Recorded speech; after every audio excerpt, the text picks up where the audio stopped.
Hello everybody, welcome back. So this is Bhavna Puri and today we will talk about chapter number 10 that is microbes in human welfare. So आज का जो हमारा इस chapter का topic है वो है सीवेज ट्रीटमेंट. ठीक है, तो जरा फटाफट से देख लेते हैं सीवेज का मतलब क्या है. जितने भी घर हैं या हॉस्पिटल्स हैं, बिल्डिंग्स हैं, इंडस्ट्रीज हैं, उनमें से निकलने वाला जो भी वेस्ट वाटर होगा उसको हम सीवेज बोलेंगे. तो सीवेज बेसिकली क्या है? This is the water portion which is the waste. इसके अंदर बहुत सारे ऑर्गेनिक और इनऑर्गेनिक मटेरियल हो सकते हैं, लेकिन जब मेजर कंपोनेंट आपसे पूछा जाएगा सीवेज का तो उसमें होता है ह्यूमन एक्सक्रीटा. ठीक है, तो जरा लिख लेते हैं फटाफट से. Waste water is called sewage. तो जो वेस्ट वाटर होता है फैक्ट्री से या इंडस्ट्री से, हाउस, हॉस्पिटल एक्सेट्रा, इन जगह से निकलने वाला जो वेस्ट वाटर होगा उसको सीवेज बोलेंगे. और इसके अंदर जो मेजर कंपोनेंट होता है वो क्या होगा? Major component of sewage is human excreta. क्या होता है वो? Human excreta. ठीक है, काफी ऑर्गेनिक मटेरियल प्रेजेंट होते हैं जैसे कि मैंने बोला. तो ये जो सीवेज है जो कि हमारे घर या फैक्ट्री से निकल रहा है, अगर इसको बिना फिल्टर किए, अगर इसको बिना प्रॉपर ट्रीटमेंट दिए हम डायरेक्टली रिवर्स में या स्ट्रीम में इंट्रोड्यूस कर देंगे तो उनका जो पोल्यूशन लेवल है वो बहुत ज्यादा इंक्रीज होगा. साथ ही साथ पानी के अंदर जो ऑक्सीजन का लेवल था वो डिक्रीज हो जाएगा. पानी के अंदर ऑक्सीजन की डिफिशियंसी हो जाएगी जिस वजह से एक्वेटिक एनिमल्स की डेथ भी हो सकती है. तो ये कुछ ऐसे कारण है, कुछ ऐसी रीजंस है जिसकी वजह से हमें बहुत ज्यादा जरूरत है इस सीवेज को फिल्टर करने की, यानी कि एक प्रॉपर ट्रीटमेंट देने की. किससे पहले? जिससे पहले कि हम उसको किसी भी नदी में, रिवर में या स्ट्रीम में इंट्रोड्यूस कर सके. तो यहाँ पर बहुत सारे अलग अलग प्लांट्स होते हैं जिनको कहा जाता है सीवेज ट्रीटमेंट प्लांट्स. क्या बोलेंगे? Sewage treatment plants. ये प्लांट मतलब पौधा नहीं है, ये प्लांट क्या है? पूरा का पूरा एक बहुत ही बड़ा सा इंडस्ट्रियल एरिया जहाँ पर बहुत सारे मशीन्स होती हैं जो कि यूजफुल है, बहुत ज्यादा जरूरी है इस पूरे सीवेज को फिल्टर करने के लिए. ठीक है, इसमें ना सबसे ज्यादा ना जो हेट्रोट्रॉपिक बैक्टीरिया होते हैं उनका यूज किया जाता है पानी को साफ करने के लिए, है ना. अब यहाँ पर कुछ स्टेप्स होते होंगे, वो कौन कौन से स्टेप है? तो जो सीवेज ट्रीटमेंट है इसमें 2 स्टेप्स होते हैं. Basically there are 2 steps. अब वो दोनों कौन कौन से हैं? सबसे पहला स्टेप होगा प्राइमरी ट्रीटमेंट. सबसे पहला जो स्टेप है उसको हमने बोला प्राइमरी ट्रीटमेंट. पता है इसके अंदर क्या होगा? जितना भी वेस्ट प्रोडक्ट उस सीवेज के अंदर प्रेजेंट है उसको फिल्टर किया जाएगा और सेडिमेंटेशन की जाती है. फिल्टर का मतलब है कि उसको छान दिया जाएगा, जिस वजह से जो भी छोटे मोटे थोड़े से पार्टिकल्स उसमें बच जाते हैं उनको सेटल डाउन होने के लिए छोड़ देंगे. और सेटल डाउन होने के प्रोसेस को ही सेडिमेंटेशन कहते हैं. So it includes filtration and sedimentation. एक तो हो गया फिल्ट्रेशन और दूसरा सेडिमेंटेशन. तो फिल्ट्रेशन का मतलब क्या था मैंने बताया. मान लीजिए दीज आर दी ट्यूब्स. ये बहुत सारे कैनाल है, ट्यूब लाइक स्ट्रक्चर जो आपको दिख रहे हैं. यहाँ से वाटर फ्लो करता हुआ आ रहा है.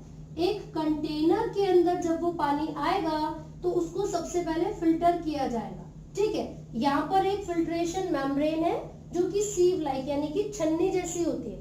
जब ये पूरा वेस्ट प्रोडक्ट यहाँ पर पानी में फ्लो करता हुआ आएगा तो सबसे पहले फिल्ट्रेशन होगी. अब फिल्ट्रेशन के बाद भी जो पानी यहाँ पर गिर रहा है उसमें कुछ छोटे मोटे पेबल्स होंगे, सैंड होंगे, मतलब ग्रिट हो सकता है, छोटे छोटे पत्थर हो सकते हैं, कंकड़ हो सकते हैं, है ना. इन सबको हम सेटल होने के लिए छोड़ देंगे. ठीक है, तो सबसे पहला जो प्रोसेस था वो था फिल्ट्रेशन जिसमें पानी को फिल्टर कर दिया गया. दूसरा प्रोसेस था सेडिमेंटेशन जिसमें हमने सेटल डाउन होने के लिए छोड़ दिया ग्रिट को, पेबल्स को या फिर छोटे छोटे सॉइल पार्टिकल्स को, है ना. अब क्या होगा? This is the liquid portion. ये फ्लूइड है, ये लिक्विड पोर्शन है और यहाँ पर ये क्या बच गए? छोटे छोटे से पार्टिकल्स रह गए जो कि सेटल डाउन हो गए हैं. तो जो सुपरनेटेंट होता है, यानी कि यहाँ पर जो ये पानी वाला हिस्सा आपको नजर आ रहा है, इसको हम कहते हैं इफ्लुएंट. इसको हम क्या बोलेंगे? Effluent. And this is the sludge. इसको हम बोलते हैं स्लज. ठीक है, जो भी सेडिमेंट हो चुका है पार्टिकल. लेकिन हमें उस वेस्ट प्रोडक्ट की कोई जरूरत ही नहीं है, हमें स्लज की कोई जरूरत नहीं है, हमें इस इफ्लुएंट की जरूरत है, क्योंकि अभी ये पानी पूरे तरीके से फिल्टर नहीं हुआ है, इसको हमें कंप्लीटली फिल्टर करना है, प्रॉपर ट्रीटमेंट देना है। तो अब हम कहां पर जाएंगे, प्राइमरी ट्रीटमेंट हो गया है, now we will move ahead to the secondary treatment. अब ये सेकेंडरी ट्रीटमेंट क्या है, this treatment is also called biological treatment. इसको हम क्या कहते हैं, बायोलॉजिकल ट्रीटमेंट कहते हैं। ऐसा क्यों, क्योंकि इसके अंदर कुछ लिविंग ऑर्गेनिजम्स, बायो का मतलब लिविंग, क्योंकि इसके अंदर कुछ लिविंग माइक्रोब्स की इन्वॉल्वमेंट होती है, इसीलिए सेकेंडरी ट्रीटमेंट को बायोलॉजिकल ट्रीटमेंट भी कहा जाता है। यहाँ पर वो कौन कौन से माइक्रोब्स हैं, देखिए इधर, फ्लॉक्स कहते हैं उसको। फ्लॉक्स का मतलब क्या है, this is the association of bacteria with fungal filaments, एक मैश लाइक नेटवर्क बन जाएगा, उस नेटवर्क को फ्लॉक्स कहा जाएगा, जो कि बैक्टीरिया और फंगस की एसोसिएशन से बने हैं।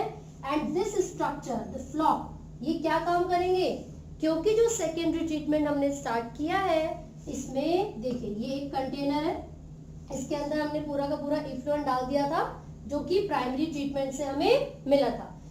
ये जो कंटेनर आपको यहाँ पर नजर आएगा, इसको कहते हैं एरिएशन टैंक। एरिएशन टैंक का मतलब है कि इसमें कॉन्टिन्यूसली एयर या फिर ऑक्सीजन की अवेलेबिलिटी फैसिलिटेट करवाए जा रहे हैं। तो क्या होगा, वो रेगुलरली मूवमेंट करता है, एजिटेशन होती है उसके अंदर, और ये रैपिड एजिटेशन होने की वजह से ही इन फ्लॉक्स की ग्रोथ अलाउ की जाती है।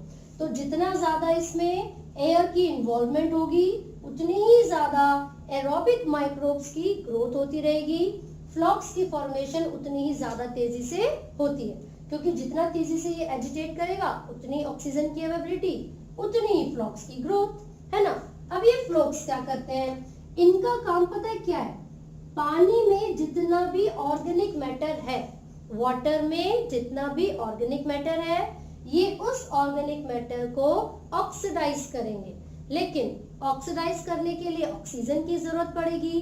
तो इसका मतलब ये हुआ कि ये जो फ्लॉक्स होते हैं, पानी में से ऑक्सीजन की डिमांड करेंगे, and this is called BOD, यानी कि biochemical oxygen demand. Biochemical oxygen demand का क्या मतलब है, कितनी ऑक्सीजन को कंज्यूम किया जाता है by the microorganisms to oxidise 1 litre of organic matter.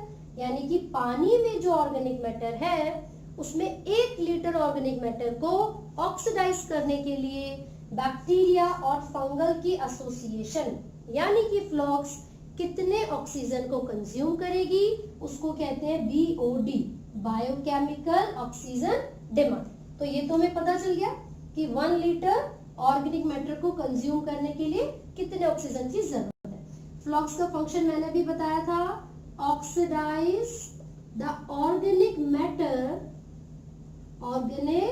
Matter present in the sewage. तो फ्लॉक्स का काम पता चल गया, बीओडी भी पता चल गया। तो इसका मतलब ये हुआ कि यार पानी जितना ज्यादा गंदा होगा, ये फ्लॉक्स उतनी ही ज्यादा ऑक्सीजन की डिमांड करेंगे, क्योंकि ऑर्गेनिक मैटर भी उतना ही होगा, तो उसको ब्रेक डाउन करने में उतनी ही ज्यादा ऑक्सीजन चाहिए। तो सिंपल सी बात ये है कि सेकेंडरी ट्रीटमेंट तब तक कॉन्टिन्यूसली करवाया जाएगा जब तक इस वाटर की जो बीओडी है, बायोकेमिकल ऑक्सीजन डिमांड, वो रिड्यूस नहीं हो जाती। तो यहाँ पर हम मेंशन कर लेते हैं, secondary treatment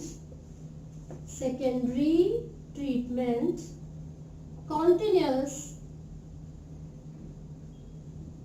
until BOD of water is reduced। जब तक BOD रिड्यूस नहीं हो जाती, तब तक सेकेंडरी ट्रीटमेंट को कॉन्टिन्यूसली करवाया जाएगा। ये एरिएशन टैंक है, जिसमें एरोबिक माइक्रोब्स की ग्रोथ होती है, उनको फ्लॉक्स कहा जाएगा। जैसे ही BOD रिड्यूस हो जाती है, अब हम क्या करेंगे, यहाँ पर जो पानी था, जो इफ्लुएंट था, उसको एक दूसरे टैंक में पहुंचा दिया जाता है, जिसको सेटलिंग टैंक बोलेंगे। क्या बोलेंगे? Settling tank. अब पता है क्या होगा, ये जो पानी हमने सेटलिंग टैंक में पहुंचाया था उसके साथ तो फ्लॉक्स भी चले गए, है ना। अब ये जो फ्लॉक्स सेटलिंग टैंक में चले गए हैं, हमें उनकी कोई जरूरत नहीं होती, इसीलिए उन फ्लॉक्स को वापस पहुंचा दिया जाता है एरिएशन टैंक में। ऐसा इसलिए करेंगे क्योंकि पानी तो और भी आने वाला है ना, गंदा पानी, उसको साफ करने के लिए फिर इंतजार करना पड़ेगा यार, फ्लॉक्स कब बनेंगे, कितने समय में उनकी फॉर्मेशन होगी। इसीलिए एक इनोक्यूलम की तरह, स्टार्टर की तरह, स्टार्टर मतलब जैसे हमारी मम्मी दही जमाती हैं तो क्या करती हैं, 1 चम्मच पहले से ही दही बचा के रखती हैं, फिर उसको दूध में डालेंगी। तो जो बचा के रखा हुआ था ना वो स्टार्टर था, हमने भी यहाँ पर जो फ्लॉक्स था उसको बचाया और वापस एरिएशन टैंक में डाल दिया। ठीक है, अब सेटलिंग टैंक में से फ्लॉक वापस चला गया है, जो भी लिक्विड यानी कि इफ्लुएंट यहाँ पर बचेगा उसको हम पहुंचा देंगे एनएरोबिक स्लज डाइजेस्टर में। किसमें पहुंचा रहे हैं? Anaerobic sludge digester, anaerobic sludge digester. और जो फ्लॉक्स हमने वापस पहुंचाए थे उनको कहते हैं एक्टिवेटेड स्लज, एक्टिवेटेड स्लज। ऐसा इसलिए कहा गया है क्योंकि पहले से बना बनाया फ्लॉक्स आपको मिल गया है, आपको ज्यादा इंतजार नहीं करना पड़ेगा उसकी फॉर्मेशन के लिए। ठीक है, अब ये जो एनारोबिक स्लज डाइजेस्टर है इसके अंदर नाम से पता चल रहा है एनारोबिक, ऑक्सीजन की एब्सेंस में ग्रो करने वाले बैक्टीरिया की ग्रोथ बहुत ज्यादा हो जाएगी और जितने भी फ्लॉक्स अगर बचे हुए थे वो सब डेड हो जाएंगे। ठीक है, तो एक एग्जांपल मैं आपको यहाँ पर दे रही हूँ एनएरोबिक बैक्टीरिया का, जैसे कि मिथेनोजन। कौन सा बैक्टीरिया हो गया? मिथेनोजन। तो ये जो एनएरोबिक स्लज डाइजेस्टर होगा इसके अंदर कुछ एनएरोबिक बैक्टीरिया की ग्रोथ होगी जैसे कि मिथेनोजन, और ये क्या करेंगे? पानी को प्योरीफाई करेंगे, क्लीन करेंगे, साथ ही साथ वो कुछ गैसेस को प्रोड्यूस करते हैं। हम यहाँ पर लिख रहे हैं methane gas, CO2 and hydrogen sulphide, methane, CO2 and hydrogen sulphide. और क्योंकि ये तीनों ही गैसेस बायोगैस के लिए बहुत इंपॉर्टेंट है, उसकी फॉर्मेशन में बहुत जरूरी है, इसीलिए आपको याद रखना है कि ये जो यहाँ पर बैक्टीरिया अवेलेबल है वो बायोगैस की प्रोडक्शन में भी यूज किया जाता है, कंज्यूम किया जाता है। ठीक है, so this is all about the sewage treatment. आपको सीवेज की डिफाइन याद रखनी है। 2 स्टेप्स होते हैं इसमें, प्राइमरी और सेकेंडरी, याद रखोगे। सेकेंडरी स्टेप को बायोलॉजिकल कहा जाता है। ऐसा क्यों? क्योंकि इसमें माइक्रोब्स की इन्वॉल्वमेंट है। कौन कौन से microbes? Bacteria and fungal association, जिसको हम बोलेंगे फ्लॉक्स। एंड ये एरोबिक टैंक है तो इसके अंदर ऑक्सीजन की प्रेजेंस में ग्रो करने वाले ऑर्गेनिजम्स की बात होगी। लेकिन जब यहाँ से इफ्लुएंट पहुंचाया जाएगा सेटलिंग टैंक में तो उसके बाद एनारोबिक स्लज डाइजेस्टर आएगा, और एनारोबिक का मतलब होता है ऑक्सीजन की एब्सेंस, यानी कि जहां ऑक्सीजन की कमी होगी। So this is all about the sewage treatment. साथ ही साथ क्योंकि पॉपुलेशन बढ़ती जा रही है, लोगों की डिमांड बढ़ती जा रही है, और जो इंडस्ट्रीज है, जो अर्बनाइजेशन है, जितना ज्यादा शहरीकरण हो रहा है उतनी ही ज्यादा टेक्नोलॉजीज डेवलप कर रही है, उतना ही ज्यादा वेस्ट प्रोडक्ट। तो इसका मतलब ये हुआ कि हमें ज्यादा से ज्यादा सीवेज को फिल्टर करने की जरूरत है, क्योंकि अगर डायरेक्टली आपने रिवर्स में डाल दिया तो बहुत ज्यादा पॉल्यूशन लेवल इंक्रीज हो जाएगा।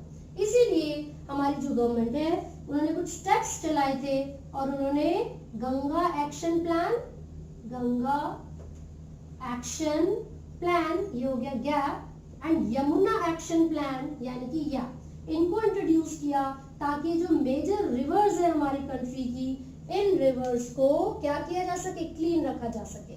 ठीक है, तो Yamuna action plan. So this is all about sewage treatment. I hope आपको ये समझ में आया है। इन केस आपको कोई डाउट है तो आप कमेंट कर सकते हैं, and do not forget to like, share and subscribe.